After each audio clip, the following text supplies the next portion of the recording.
Hi, I'm Bob the Hollow, and this is a lore dump. These are all things I've noticed throughout the game, but couldn't fit into any of my other videos, so without further ado.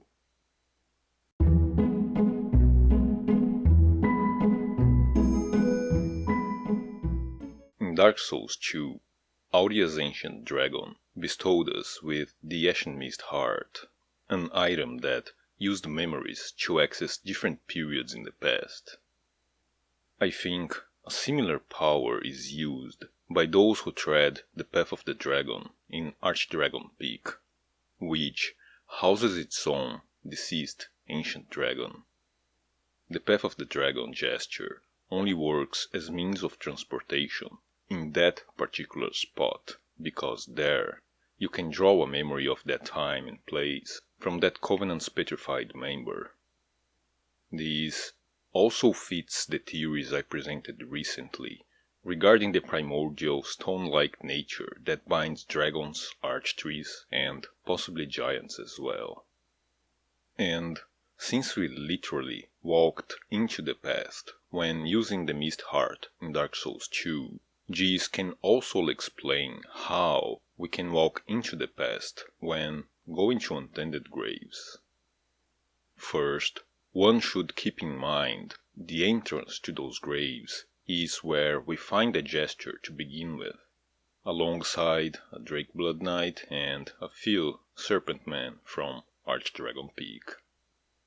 Now, Firelink Shrine is the site of a curse that binds its residents, as seen in the Handmaiden's dying dialogue, and we can see this curse in action through the fog wall that keeps us locked in for some time after we spawn there. I've seen people explaining that fog wall as a covert loading screen, put in place to give the game enough time to load the rest of the area. But that explanation is both not lore-based and easily disproved by anyone who can clip through it. Lore-wise, the fog wall is probably just checking whether you're registered as bound by the shrine's curse. Next, we can bind fog to time through the Ashen Mist Heart's name, which can be translated as core of the Ashen Fog, and through the ancient dragon's dialogue, who describes the usage of the Mist Heart as peering into the fog. And not only do regular boss room fog walls already work as a generic seal mechanism, the fog that appears in Archdragon Peak after summoning the Nameless King also prevents the acquisition of the Twinkling Dragon Torso Stone, showing that it works as a bulwark for more than just walking bodies. The twist to their offshoot ritual is that instead of merely accessing the past, they have instead sealed away a period in time. The ritual was instituted after the first flame had been linked by Ludleth, locking that shrine's present out of time, which is demonstrated by the eclipse's absence, and replacing the shrine's present at any given time with its past version, immediately preceding the curse's creation. This connection through time between the Untended Graves and the Firelink Shrine where we start our playthrough also provides an answer for previously unexplained game mechanisms, which allow events that happen on one of those sides to have consequences on the other, such as leaving messages and bloodstains, or how Yowo's death can trigger the appearance of the Hollow's ashes.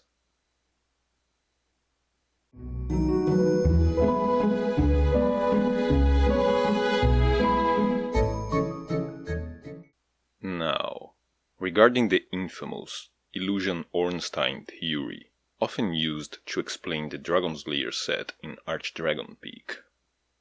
And yes, I know I've made my case against it before, but come on, man, this theory just really needs to die.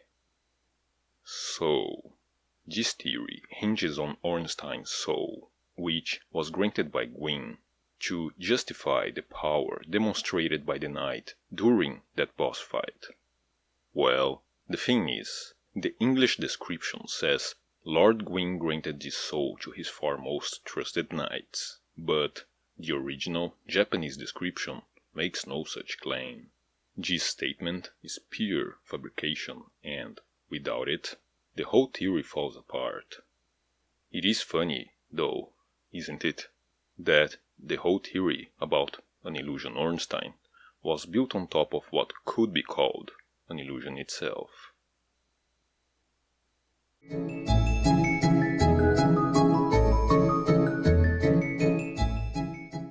This isn't lore, but I thought it'd be nice to mention that getting swords from cutting off tails in Dark Souls 1 is derived from a Japanese myth about Yamata no Orochi, the 8-headed and 8-tailed dragon. The maiden-devouring dragon was defeated by the god Susanoo, who found the sword Kusanagi inside Orochi's tail.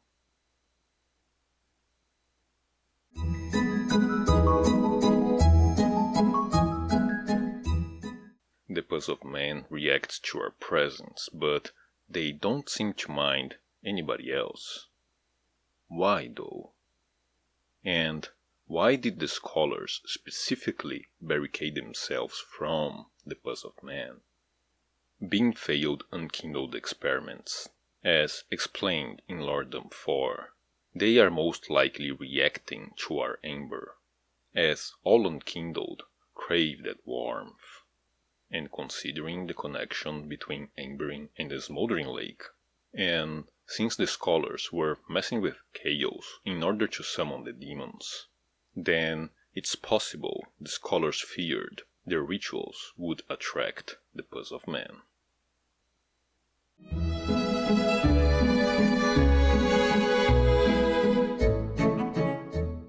We get to see future Lothrians in the Drag Heap, but what about the Ringed City? What about the room preceding Dark Eater Midir? Shira knows about the room, and she's been there for a very long time. The way has been sealed, and there is an old Ulasil garb inside of it. That cannot be where Lothric's culture is headed. That has to be where it comes from. In that DLC, we get to see both the past and future of the Kingdom of Lothric. So, where did Lothrians go since that room was sealed? Where were they prior to the founding of Lothric Kingdom? There's a gap in their history. The currently accepted theory states that Lothrians went from Lothric Kingdom to Archdragon Peak and either built or repurposed the structures that can be found there. But that still leaves us with a gap. According to my theories, the Archdragon Peak that we visit is in another time. It cannot be the future because the eclipse is not visible from the peak, even though said eclipse lasts until the end of the Age of Fire. So it must be in the past. And it being the past, we must put the events that happened there through the same framework that has been presented by the series before, namely with Artorias of the Abyss and Champion Gundyr. In both cases, something that happened in the past and is, therefore, history, was actually carried out by our undead protagonist who had traveled through time. And here as well, something very important happens. Something we had already seen the repercussions of in the present, the death of the Nameless King. Which sadly explains why the Nameless King doesn't kick Aldrich's ass for messing with his little sister. Aniki was already dead. Now, knowing this happened in the past, we can close the gap in Lothric's history by simply shifting the order of events. The Lothrians didn't go to Archdragon Peak from Lothric Kingdom. That's where they came from. I assume they left the Ringed City after learning of Gwyn's demise, but that's just a guess, though. I just think this event, in particular, would be significant enough to prompt them into leaving, especially considering that their secret room is hidden behind a statue of Gwyn himself. Eventually, they would naturally find themselves in Anor Londo. Their loyalty was to Gwyn and his royal family, and, at that point, either Gwyndolin or his illusion of Guinevere were still around. But they were hunters of dragons once, and these old hunters were reunited with their old captain, Gwyn's firstborn. They learned his new ways, they joined his covenant, they worshipped the sun, only for their king to be taken away again. They must have turned to Anor Londo, but in that place they would find only the darkness of the moonlit sky.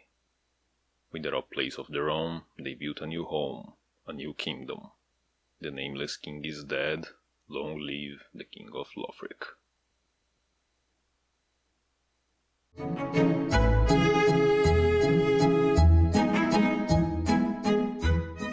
In Dark Souls 1, Gwyndolin exerted power over Anor Londo through her illusion of Guinevere, but she eventually took direct control of the city. This much is clear and well accepted, I think. One aspect I never see being discussed, though, is that Gwyndolin would have opened the City of Gods to the realm of man, which is demonstrated not only by the founding of Lothric on the site of the neighboring duke's archives, but also by the distinctly missing House of Traps. And I don't even think this is a big secret or a revelation of any kind. I just never see people talking about it. I kinda picture a family reunion of sorts. Fina came back as Rosaria before hitching it up with the Kingdom of Lothric, and the Nameless King set up shop next door in Archdragon Peak. All the outcasts coming together in a brand new, more inclusive Anor Londo. But this is Dark Souls, right? No happy endings allowed.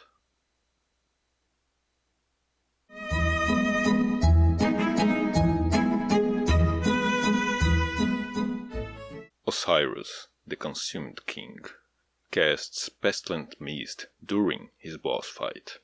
A very small detail for sure, but one that can give us two insights. First, it possibly serves to further connect the king to Sullivan, since the description of its victims, a body caught in the silent mist cloud lies still while the face twists in a tortured scream, fits the screaming corpses of Irithyll Dungeon. You know, the ones that give everybody a heart attack on their first playthrough. And second, it helps shed some light on Orbeck's lore as well. The spell is traditionally employed by Dragon School spooks, such as Orbeck, making him a prime candidate for having provided Osiris with it, especially considering Osiris's paranoia makes him all the more likely to have contracted a spook of his own. But that still doesn't explain how Orbeck came to be in Faron Keep. Well, if you remember my theory that the Crystal Sage was planted within the ranks of the Faron Legion to bring it down from the inside, then this link to Lothric's royal family means Orbeck was sent to help them. He does seem pretty chill among all the undead sorcerers, after all. And he also does teach you a couple of Faron spells, even before you've given him the Sage's Scroll.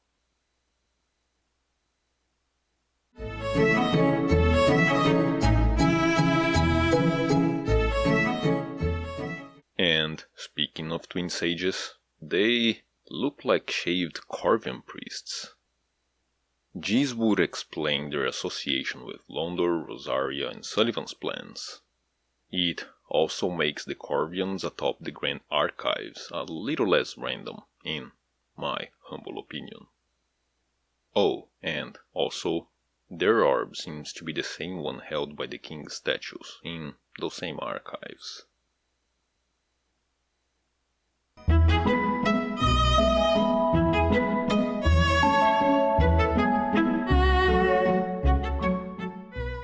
Just a quick side note to further support my theory that the Unkindled were always meant to become the Lord of Hollows. For to be unkindled is to be a vessel for souls. A quote taken from various souls items, descriptions, and the Firekeeper's dialogue. The purpose of the Unkindled spelled out for us. If the first flame equals souls, then an unkindled serving as vessel for souls equals an unkindled serving as a vessel for the first flame. Circumstantial? Definitely. Does it fit my theories? Yes.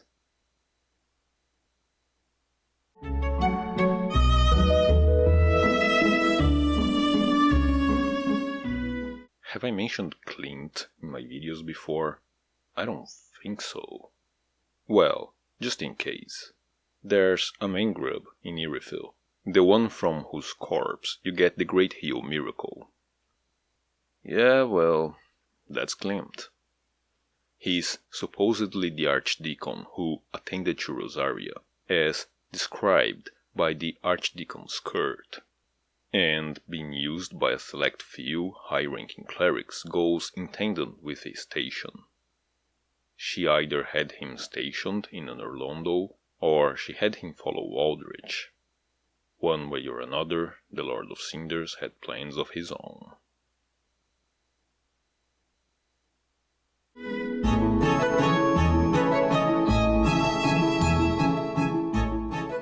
Okay, brace yourselves. Henry of Astora didn't come from Astora. So, both Henry and Horace were saved by an earnest Astora noble, who likely killed the original executioner mentioned in Horace's armor set. He died in the process, though. Henry's armor set says she only knew Astora by name, and we can find both the Astora Greatsword and the Executioner Greatsword in the graveyard preceding the Cathedral of the Deep. And we can find the crest shield, which was wielded by Oscar of Astora, in the Cleansing Chapel location where Henry may choose to go after defeating Aldrich, the place where her savior must have been buried. Henry most likely came from the Undead Settlement instead, the same place where all other sacrifices came from.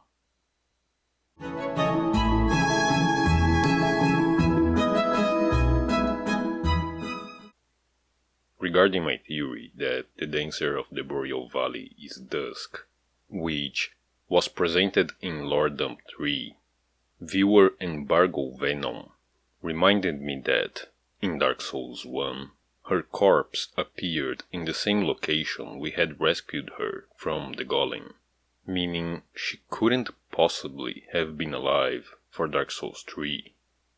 Obviously. So, that theory's conclusion needs to be redacted, and, instead of being Dusk herself, the dancer would be her descendant instead, which fits her description as a distant daughter. Remember that, even though the corpse appears instantly for us, between the fall of Oolacile and our playthrough, there is a very, very long period of time. The last time we saw Dusk, her kingdom had just fallen, so it still stands to reason she'd be taken in by Anor Londo, especially considering all the Gwyndolin statues in Oolacile's underground. This conclusion still takes into consideration the presence of the Dusk Crown Ring in Irithyll Dungeon, the connection between Sullivan and the Xanthos Scholars, the royal family reference, and the admittedly circumstantial cut content name of the white birch bow that is called Dancer's Bow in the game files. Also, the miracle transposed from her soul was still granted to Guinevere's maidens, so it still doesn't conflict with my theory. And, overall, this conclusion is still more reasonable than a bastard Gwyn daughter out of the blue. At this point, I Still don't know who Dusk's husband may have been. Half-Light seems an intuitive choice, but there doesn't seem to be any kind of evidence to support that. Unless you count the Birch Bowl thing. But I'm not willing to stake an entire, separate conclusion on cut content alone. So, that's that for this theory for now. But there may be future updates to it. Thanks, Venom. May the sun shine your way.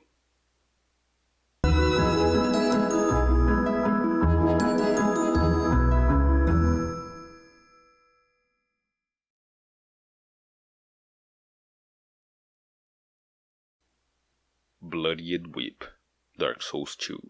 A blood-stained whip. A tool made for a purpose, forbidden by the gods. This whip is wielded by the torturers of Huntsman's Copse, the same area that houses the undead Purgatory and the Brotherhood of Blood. The Brotherhood worships Nar Alma, and those who profess faith in Nar Alma have rejected all that is this world and vow to travel a path stained with blood, which can be interpreted as the desire to leave this world for another one, that is, the painted world. The painted world is painted with blood, and this may have been the purpose forbidden by the gods. In this regard, it's worth noting Father Ariandel draws his own blood by whipping himself. The weapon associated with Nar Alma is a scythe, much like Priscilla's. Priscilla's scythe was notorious for its high bleed damage, and even though the scythe of Nar Alma doesn't have bleed, infusing it with bleed increases its dark scaling.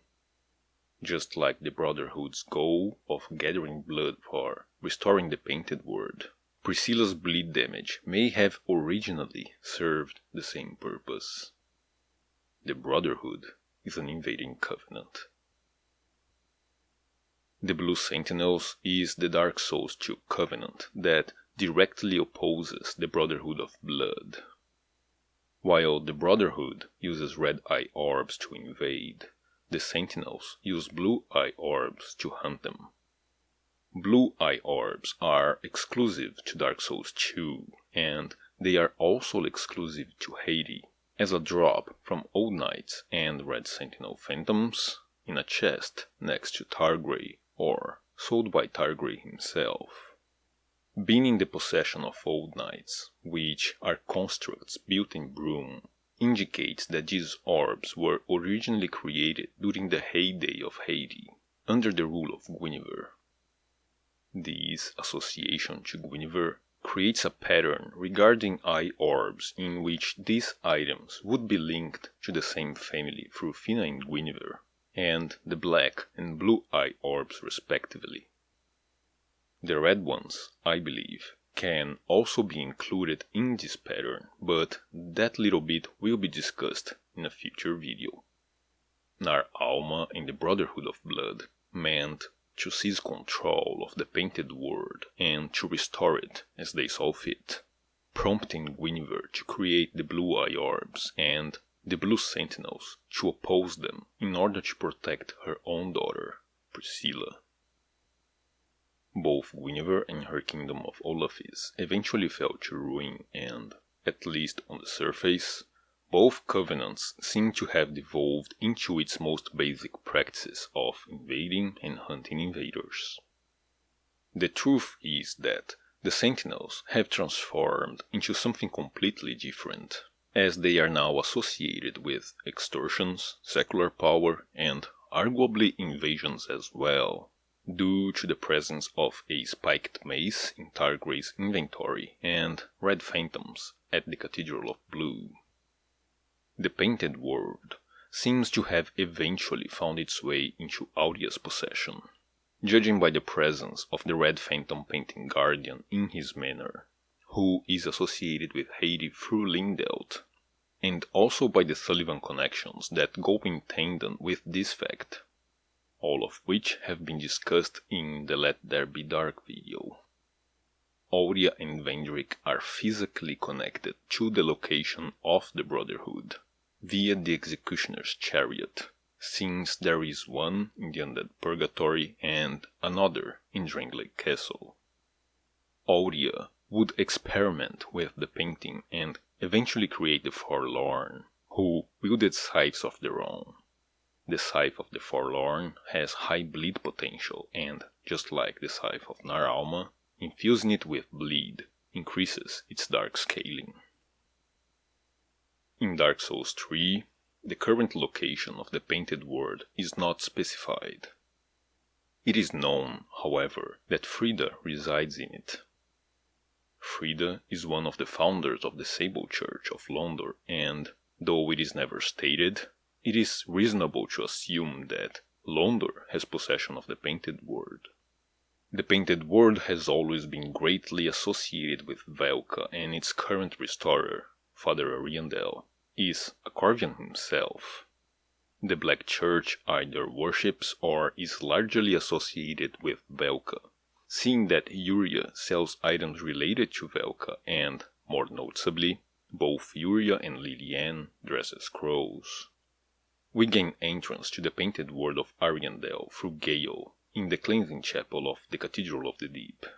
Here, we can also find the Notched Whip, which states that the cleansing chapel uses whips such as this in order to produce the blood drops as puddles to wipe clean during its rituals. This whip's counterpart in Dark Souls 2 was acquired in the Undead Purgatory, near the home of the Brotherhood of Blood.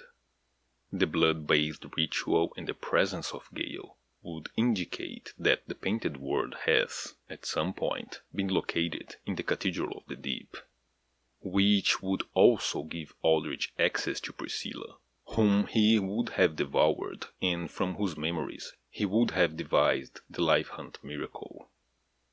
Since the Cathedral of the Deep was once a proper Way of White cathedral, that would also explain Ariandel's former beliefs, judging by the presence of High Priestesses statues in the Painted World of Ariandel. It is also in accordance with the theory that the Founding Sisters came from Lothric, judging by the description of the Hollow's Ashes, and the fact that Frida is an unkindled. Also, Yuria of Londor wields Dark Drift, which is a unique weapon from Drangleic, unlike the Drang Hammers, for instance, which are a class of weapons. Its origin is also very unique. It was originally given to Egdane, protector of the Undead Crypt, by Gwynver, the Great Dead One. Back to Dark Souls 2, Shalquar refers to Tseldora as a traitor, and Tark says, "Long ago, there was a being with powers similar to ours. The creature took the form of a spider, but I don't know where it disappeared to. Perhaps it was seduced by madness." The Duke, who was responsible for continuing the crossbreed experiments, betrayed Gwynver. The spider-like creature Tark refers to is Tichigran, the madman who welcomes us into the Brotherhood of Blood and has spider legs on his back, which indicates that the Duke would have been involved in the creation of the Brotherhood of Blood. This might work in tandem with Straight's participation with the fall of both Flann and Gwynver, to indicate that there was an actual plot to bring all of this down. Through the Brotherhood, Tseldora likely held possession of the Painted World until it was acquired by Aurea. Tseldora had an actual chapel dedicated to Velka after all, and even a Corvian blacksmith. Tseldora was a part of Olafis, and Lindelt has its origins in Olafis. A sect dedicated to Velka may have existed within the clergy of Lindelt, or it was later reintroduced. This sect set out to acquire the Painted World, which explains the Painting Guardian in Aurea's Keep. They managed to do so after the events of Dark Souls 2, and since the Undead Crypt is a logical step in the process of locating the Painted World, they would also have acquired Darkdrift there. This sect is the one responsible for bringing Darkdrift, the Painted World, and the worship of Kaifa/Velka as one of the main components of the Way of White to Lordran.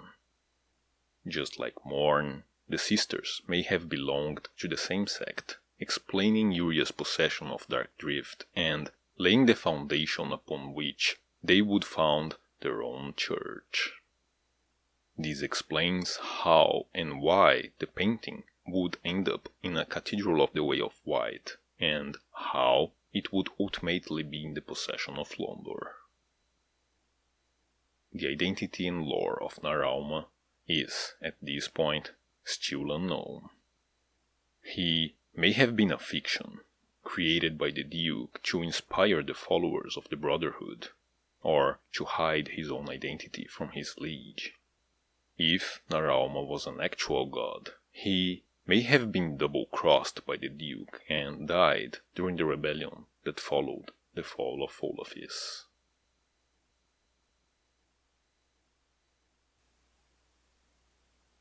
So, this lore dump wasn't as packed as some of the previous ones, but I still liked very much the connections I made in the first and the last theories about the Mistheart and the Painted World. Regarding that last theory, I need to make a side note saying that besides being physically connected to the undead purgatory, Audia and Vendrick are also physically connected to Tseldora itself through the falconers stationed outside of the city, and also by the mastodon weapons that are dropped by the spiders, which indicate they have, at some point, been there. On that same theory, thank you very much, John, for contributing the idea that Aldrich would have gotten the Life Hunt Scythe miracle by devouring Priscilla instead of Gwyndolin, which does seem a lot more reasonable. It fits the lore and helps paint a more complete picture of this theory. Thank you all, as always, for watching. Thank you very much to all of my Patreon supporters: Vinny, the Bearer of the Curse, John, Ethan Finlay, Sinclair Lore, Balam, Several Bets, and Tyler Baldwin. If you want to help support this channel, you can check out my Patreon page, or if you want to make one-time donations, you can check my Ko-Fi page and buy me a coffee. I don't know the order of the next videos that are coming out, but there's another Dark Souls video, there's an old Sekiro script that I just never made into a video for some reason, and there's probably another Hollow Knight video coming as well. So, yeah, until next time, stay safe and see you around.